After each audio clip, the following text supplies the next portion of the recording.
ऋषि पंचमी व्रत कथा। एक समय की बात है, विदर्भ देश में एक ब्राह्मण नामदेव अपनी पत्नी और पुत्री के साथ रहता था। वे लोग धर्मपरायण और वेद शास्त्रों के ज्ञाता थे। एक दिन वो ब्राह्मण अपनी कन्या का विवाह करके उसके ससुराल भेज देता है।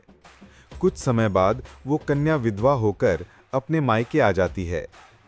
एक दिन वो ब्राह्मण अपनी कन्या और पत्नी से कहता है, तुम दोनों अपना पाप पुण्य जानने के लिए किसी श्रेष्ठ द्विज के पास जाकर प्रश्न करो।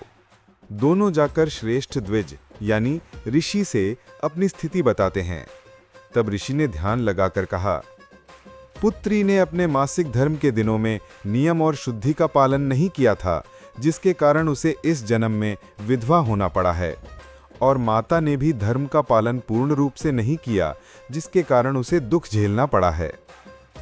तब दोनों ने प्रार्थना की, हे ऋषिवर, अब हमें इस पाप से मुक्ति कैसे मिले?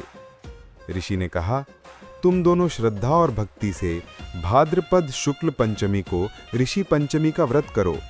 सप्त ऋषियों कश्यप, अत्रि, भारद्वाज, विश्वामित्र, वशिष्ठ, जमदग्नि और गौतम, इनकी पूजा करो।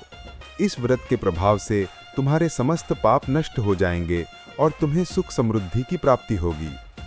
दोनों स्त्रियों ने विधि पूर्वक ये व्रत किया और अपने पापों से मुक्त होकर मोक्ष की प्राप्ति की। व्रत का महत्व। ऋषि पंचमी का व्रत विशेष रूप से स्त्रियों के लिए बताया गया है। इस दिन सप्त ऋषियों की पूजा की जाती है। स्त्रियां स्नान करके शुद्ध वस्त्र पहनकर व्रत करती हैं।